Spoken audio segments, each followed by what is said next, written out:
عليكم ورحمة الله وبركاته. أهلا بكم النهاردة في فيديو جديد، والنهاردة هنتعلم مع بعض طريقة عمل الجاكيت دوت. والجاكيت ده أو فستان زي ما انت عايزة تعمليه، بيناسب طفل عنده 6 شهور أو طفلة عندها 6 شهور.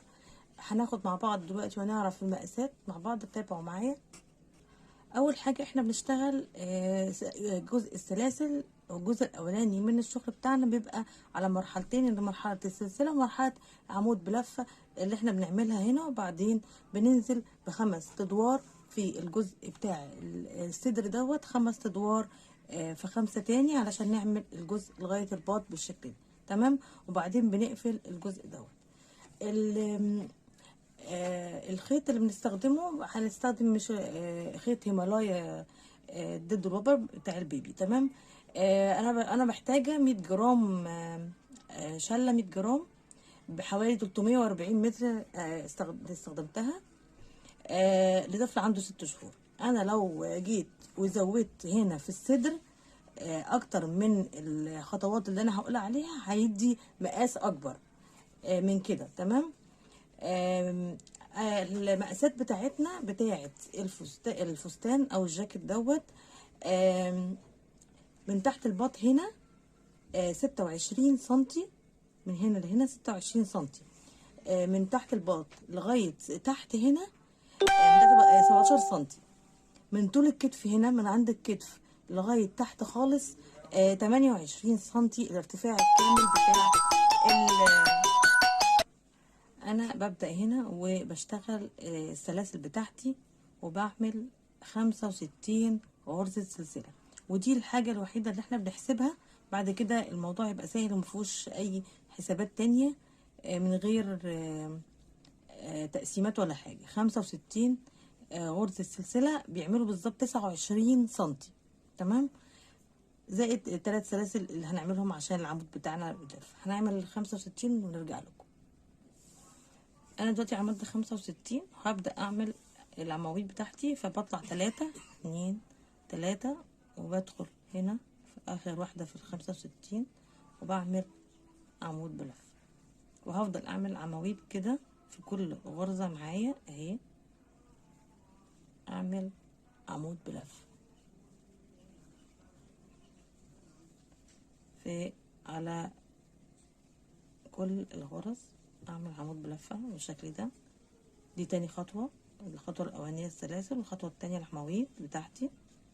ادخل بالشكل ده، اكمل العواميد وهنرجع تاني. انا جيت هنا في اخر عملت غرزة وطلعت بالشكل ده، وخدت الخيط معايا غرزة واحدة بس، وجيت في نفس الغرزة دي عملت عمود بلفة بالشكل ده. وبعدين جيت في الغرزة التانية وعملت عمود 2، عمودين بلفة. تمام. واللي وراها عمود 1. ده الترتيب اللي همشي بيه، عمودين في عمود، عمودين في عمود بالشكل ده. دي السطر التاني، شغلي السطر التاني.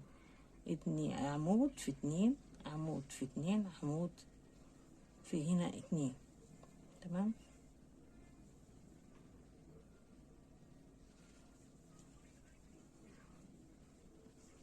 بالشكل ده 2 1 2 1 2 1 بنفس الترتيب داير ما يدور لكل ايه لشغلي مع بعض كده.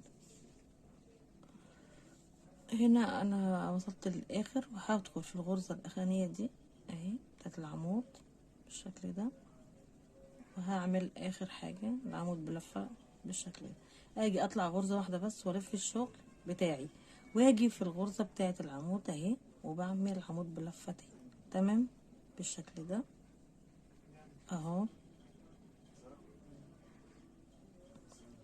وبعدين باجي على السبعة الاولانية بتاعتي اللي هما الاتنين مع جنب بعض، وبدخل جواهم بينهم وبعمل عمود وسلسلة وعمود تاني. تمام. وباجي على العمود اللي فرداني لوحده وباخده اشتغله من ورا بالشكل ده، واطلعه قدام الابرة واشتغله من تحت كده بالشكل ده. وباجي على الاتنين برضو وادخل في النص واعمل 7 وعمود بلفة سلسلة عمود بلفة تاني بالشكل ده. وبعدين باجي على العمود الفرداني باخده كده من فوق الشغل من تحتي وادخل واعمل عمود كده، واجي على برضو الاتنين وادخل اعمل عمود سلسلة عمود، واجي على العمود لوحده وادخل كده واعمل عمود. وبنفس النظام دوت بشتغل السطر كله. وده تاني سطر في شغلي، سلسلة عمود اهي بنفس النظام ده نفس الشكل كده بعمل السطر كله بشتغله بالشكل ده. واكمل تاني وهرجع لكم عشان نشوف شكل باجي هنا في الاخر وعند الغرزة الاولانية اللي هي العمود الاولاني بعمل عمود، وبعدين بعمل غرزة والف الشغل بالشكل ده وادخل فيها واعمل نفس في الغرزة الاولانية واعمل العمود بتاعي بالشكل ده. باجي اشتغل نفس لقيت عمود من ورا بالشكل ده اهو اللي بارز بتاعي باخده كده بالشكل ده من ورا بعمل كده اهو وبشتغله. وباجي هنا بلاقي 7 قدامي هنا بروح داخله فيها كده وعامله نفس الغرزه اهي بتاعتي شغاله فيها. اجي العمود اهو من ورا باخده واشتغله بالشكل ده. ال7 بتاعتي بدخل فيها بالشكل ده حرف الفي وبعمل غرزة واخد العمود التاني بالشكل ده. باجي الخيط واللي اهو العمود اهو من ورا بلف الشغل اهو كده اهو عشان تشوفوه، وادخل في العمود بالشكل ده واجيبه واشتغل عليه عمود بلفة وادخل في ال7 حرف الفي دي واعمل الغرزة بتاعتي بالشكل ده. دي عدلة الشغل اهو زي ما شايفين. تمام. انا هكمل شغلي وبعمل 5 عواميد يعني 5 ادوار 1 2 3 4 والخامس اللي هشتغل فيه 5 ادوار اهو معايا من اول ال7 دي 1 2 3 4 وبعد كده هزود. تمام. هزود بعد كده نشوف في شغلي هنشوف بعد كده هنعمل ايه. انا كده اخر السطر وجيت عملت في الغرزة بتاعتي عمود بلفة الاخرانية وطلعت غرزة واحدة بس ولفيت الشغل وادخل اخد الخيط معايا فنها بغرزة عمود، وبعدين عملت غرزة تاني سلسلة وبعدين طلعت في نفس المكان هنا في نفس الغرزة عملت عمود تاني بالشكل ده. تمام. جيت هنا انا بشتغل في الاقي 7 هنا قدامي هشتغل فيها عمود بلفة وعمود بلفة تاني اعمل غرزة سلسلة وارجع اعمل 2 عمود بلفة تاني. تمام. الدور ده العمود بتاعي اللي بشتغله العمود بتاعي من ورا هاخده كده من ورا. تمام.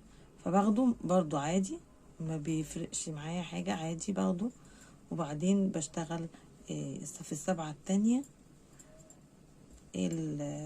العمود بتاعي العمودين وبعدين سلسلة و2 عمود تاني بالشكل ده.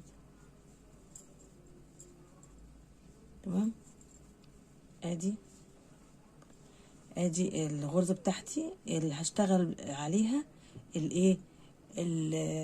واخدين بالنا الفترة الجاية خمس خطوات تاني 5 ادوار تاني واللي هما ال5 دول اخر 5 لغاية لما اعمل هعمل الايدين. اعمل تاني اهو باخدها من ورا اهي الغرزة بتاعتي بالشكل ده بطلع بيها وبعمل من غير اي حاجة بعمل ال4 عواميد بتاعتي اللي بينهم غرزة سلسلة. تمام، غرزة سلسلة وارجع اعمل عمود بلفة 2. هطلع 8 ادوار سوري 5 ادوار تاني بنفس اهي، دي العدلة بتاعتها. 5 ادوار تاني بنفس الترتيب ده، بعمل 2 عمود، 2 4 عواميد بينهم سلسلة، والعمود اللي في النص دوت اللي باخده زي الاستك، غرزة الاستك كده من فوق، واربعة تاني، واربعة بينهم سلسلة وعمود، واربعة تاني بينهم سلسلة عمود. هعمل نفس النمط ده 5 مرات تاني، 5 ادوار. تمام، عشان ايه؟ عشان نيجي في الجزء ده اللي بعمل فيه وبشبك فيه عشان اعمل الايد منه بتاعة الجاكيت. تمام، اكمل انا ال5 التانيين وهرجع لكم. انا وصلت هنا لاخر الدور العاشر، وهعمل اخر جزء فيه اللي هو العمود الاخراني، وهطلع في الجزء اللي وراه اللي هو ده كده. هبدأ انا اهي، ده العاشر اخر حاجة، ده العاشر. تمام، هبدأ انا اعمل الجزء ال11 ده بعد ما احدد مكان الباط. تمام، هنا وصلت للمرحلة اللي انا هحدد فيها مكان الابط، وهقسم فيها شغلي مع بعضينا. انا محتاج 4 دبابيس بلاستيك، فبعد 1 2 3 4 وبعمل علامة هنا، والناحية التانية 1 2 3 4 عمود، وبعمل علامة هنا. باجي الجزء ده 1 2 3 1 2 3 4 5 6 7 8 وبعمل عمود، والناحية التانية 1 2 3 4 5 6 7 8 وبعمل عمود. في العمود ده بحط الدبوس. تمام، نيجي هنا هنبدأ نعمل الدور بتاعنا، وهنبدأ مع بعض. هنزود في الغرز مع بعض، نبدأ الغرزة الأولانية بتاعتنا العمود، وبعدين نبدأ هنا نعمل في الفراغ بتاع الغرزة 3 عمود بلفة، 2 3 عمود بلفة، غرزة سلسلة، وفي نفس المكان 3 عمود بلفة تاني.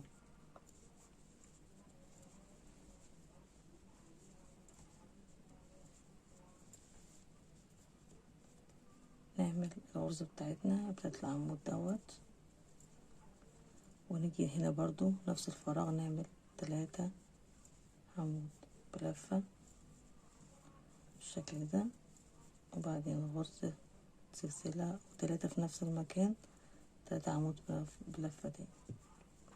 هكمل لغاية ما اوصل للدبوس اللي انا عملته الاولاني، هقولك هنعمل ايه. انا جيت هنا للعمود بتاعي اهو، هاخده معايا كده العمود اللي فيه وهاجي برضو مع العمود التاني ده، وهاخده وادخل فيه الابرة بالشكل ده، يبقى العمودين معايا على الابرة. تمام، هدخل اخد الخيط واطلع منهم واعمل عمود برضو بتاعي، وادخل في الظهر. بعد كده هدخل في الظهر كده، انا عملت الدراع الاولاني اهو معايا، وهدخل في جزء الظهر وهعمل ال3 بتوعي، ال3 عواميد بتوعي الاولانيين دول، وبعدين غرزة سلسلة، وفي نفس المكان برضو هعمل ال3 التانيين، وهمشي برضو بقى في الظهر في نفس النظام لغاية لما اوصل للدبوس بتاعي اللي في الظهر برضو بتاع الايد التانية. تمام كده انا وصلت للدبوس اللي عليه الدور الناحية التانية، وعملته خدته معايا بالشكل ده برضو، خدته معايا ودخلت هنا، جبت الدبوس التاني اهو، ودخلت في العمود ده، وطلعت من الابرة من العمودين وعملت العمود بتاعي. تمام.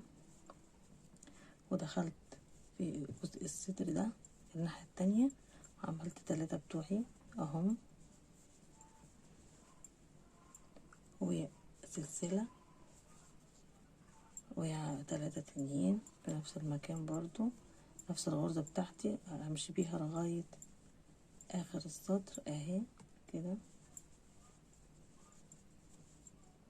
نفس النظام. تمام.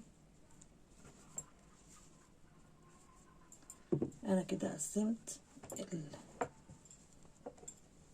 الدراع بتاعي اهو، قسمته لجزئين.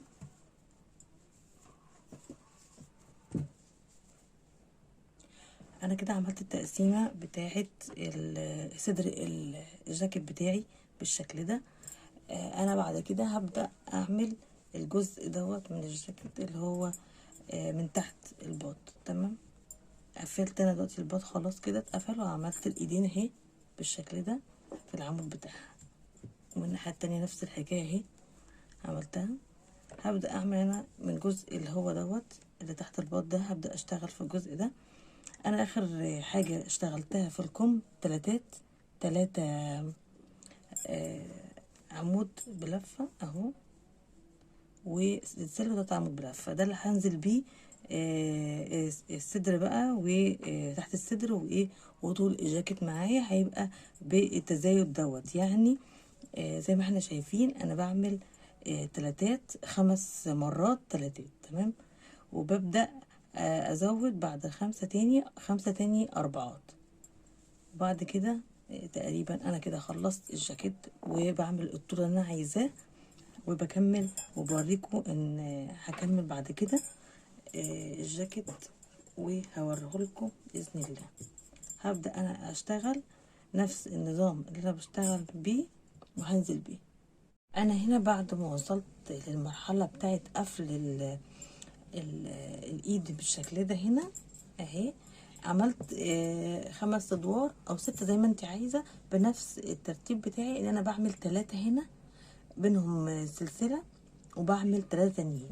طب انا عايزه ازود، احنا هنا في الاصلي هنا زودنا في المرحله التانية عملنا 4. هنعرف ازاي انا بعمل 4 عشان ازود، عشان اعمل الوسع بتاع الفستان او الجاكيت اللي انا عايزه اكمله، اعمله على واسع، يعني انزل على واسع من قدام هنا مظبوط على الصدر، وانزل كل ما انزل تحت ينزل على واسع، يتفتح معايا ويوسع معايا، عشان الموديل بتاعه يبقى من تحت واسع. عايزه هو الموديل دوت بقى من تحت واسع. تمام.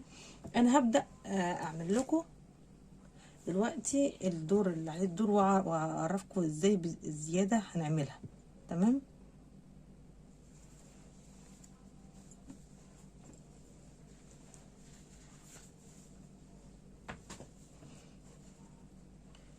ببدأ أول سطر عملت فيه، اشتغلت فيه أول غرزة اللي هو العمود الأولاني. تمام. بيجي أخد السطر هنا، عندي هنا 3. تمام. هاجي أعمل إيه، هسيب الأولاني وأجي في العمود التاني وأعمل عمود بلفة. سوري، أخلص ده بس الأول. أجي في العمود التاني وأعمل عمود بلفة بالشكل ده، والعمود التاني اعمل عمود بلفة، التالت قصدي. اجي في الفراغ اللي هو الغرزة الواحدة واعمل عمود 2 وغرزة، واعمل هنا 2 في النص. تمام. يعني بعمل في الغرزة اللي انا عملتها في كل المراحل بتاعتي بعمل 4 بينهم غرزة، بين 4 بينهم غرزة سلسلة. تمام. اجي في العمود اللي جنبه واعمل عمود بلفة، واللي وراه اعمل عمود بلفة. يبقى انا كده عملت في كل ناحية 4 اهم، 1 2 3 4 8. يبقى كل مرحلة 8. باجي اعمل العمود بتاعي اللي انا متعودة عليه خلاص كده، خدته من فوق، وبعدين باجي هنا قبل اسيب العمود الاولاني واجي العمود التاني واعمل عمود بلفة، العمود اللي وراه ادخل فيه واعمل عمود بلفة، واجي في الفراغ اعمل 2 عمود بلفة، 1 2 وغرزة السلسلة و2 عمود بلفة، 1 2 والغرزة اهي اللي ورا العمود اللي ورا بعمل واحد تاني تالت، والعمود اللي وراه بعمل رابع. تمام كده، واجي على العمود دوت من فوق من ورا كده اجي الف واخده بالشكل ده. كده انا عملت التزايد اللي انا عايزه اعمله عشان انزل على واسع بالشكل ده، اكمل الشغل بتاعي على واسع، انزل واوسع، هوسع بالشكل ده. تمام، هنا 3 وهنا 3 6.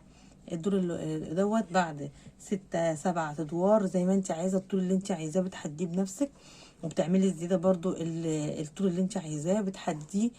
وانا قلت في اول الفيديو الطول اللي انا عايزاه بالنسبه للجاكيت. تمام، او بلوزه على فكره ممكن تتقفل وتبقى بلوزه او تعمليها الطول اللي انت عايزاه براحتك. انا هكمل باذن الله واوريكم الشكل النهائي دي.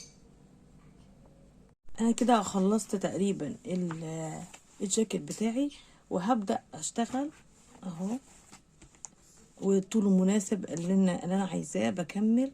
وكده اشتغلت في الجزء دوت 4 2 في العمود، 2 في العمود دوت الاخرانيين، واتنين والاربعه 2 هنا في العمود اللي ورا دول. في الاربعه دول عملت 2 هنا و2 هنا، وبعد كده جوه الفراغ ده عملت الاربعه بتوعي وبينهم غرزه زي ما النظام اللي احنا ماشيين بيه. زودت 2 في النص تاني غير اللي ايه النظام بتاعي الاولاني، يعني كل التزايد في الجزء دوت. تمام كده، اجي اعمل اللي هو ايه طرف الشغل بتاعي اللي هو هعمل فيه العروة دي. تمام، بتاعتي باجي عند اخر الشغل هنا، بدل ما الف وامشي كده لا بدخل بالشكل ده.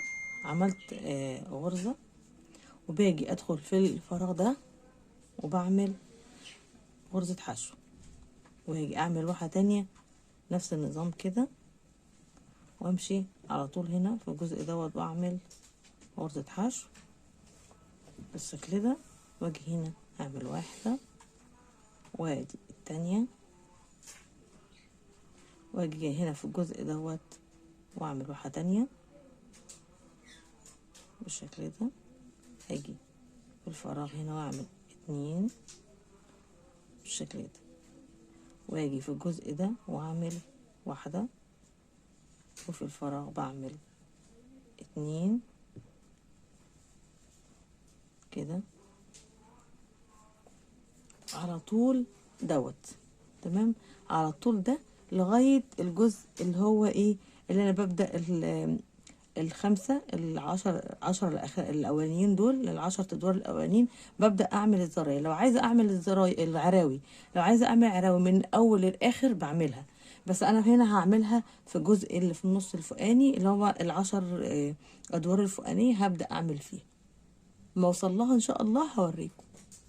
أنا هنا وصلت للدور العاشر، بدخل أعمل الغرزة هنا، وفي الجزء ده بطلع 1 2 3 4 على قد حجم الزرار بعمل الغرزة 5 6. اشوف كده مناسب خلاص، اجي في نفس المكان واعمل غرزة حشو، واجي اطلع تاني وادخل بالشكل ده اعمل. تمام، باجي في نفس هنا المكان واعمل غرزة 1 2 3 4 5 6 مثلا، واجي هنا في نفس المكان بتاعي اللي طلعت منه بالسلاسل اعمل غرزة حشو تاني، وامشي بنفس الطريقة كده وكده اهو. عايزة اعمل هنا ادي 1 2 العدد اللي انا عايزاه بقى. 1 2 3 4 5 6.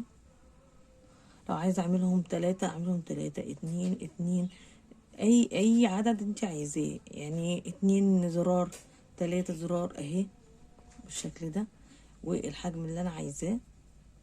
تمام. 2 3. واجي اعمل سوري غلطة هنا، برجع واعمل غرزة الحشو بتاعتي اهي، وهنا كمان واجي اعمل هنا اهي 3.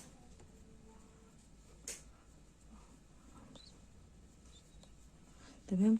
انا بشتغل بالشكل ده في الغرز واظبطهم زي ما انا عايزه بترتيبهم. انا هنا عملت 3 بس زي ما انتوا شايفين، وزي ما انت عايزه تعملي 3 زي ما انا عملت، عايزه تعملي 4 زي ما انا عملت براحتك. تمام.